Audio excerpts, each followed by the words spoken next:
যেভাবে নোংরামি করছে।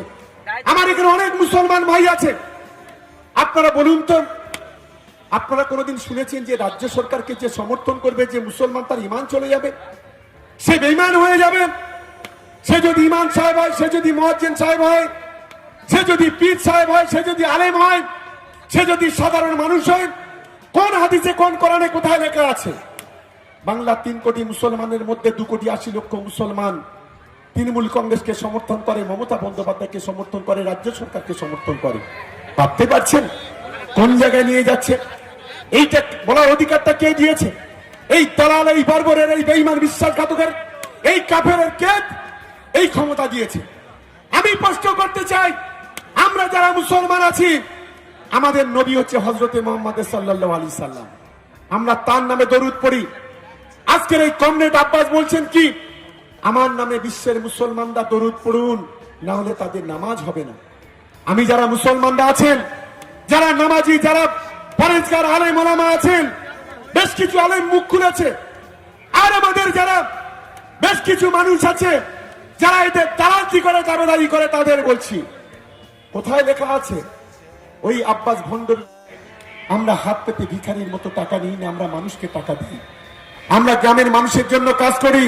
কোথায় রাস্তা হবে, কোথায় পানীয় জল হবে, কোথায় বিদ্যুৎ হবে, কোন ব্রিজটা তৈরি করতে হবে, কোন কালভারটা তৈরি করতে হবে, কোন মায়ের লক্ষ্মীর ভান্ডার পাইয়ে দিতে হবে, কোন কৃষকের কৃষক বন্ধু পাইয়ে দিতে হবে, কোন বোনটার কন্যাশ্রী, কোন বোনটার রূপশ্রী পাইয়ে দিতে হবে, আমরা সেই চেষ্টা করি। আমরা ভিখারির মতো আমরা টাকা নিই না।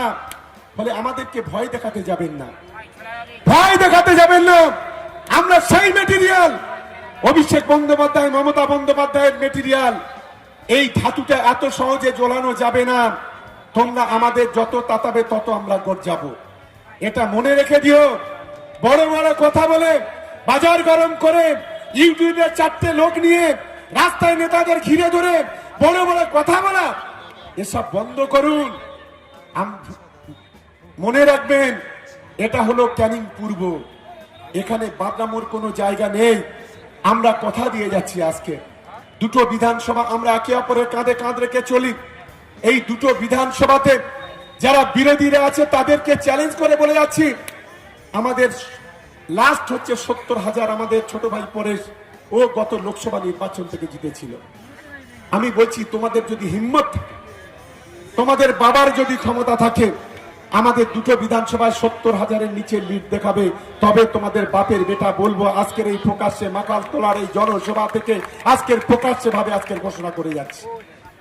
গায়ে মানে না আপনি বলুন। আর ফুরপুরা শরীফের একটা দালাল, এই দালাল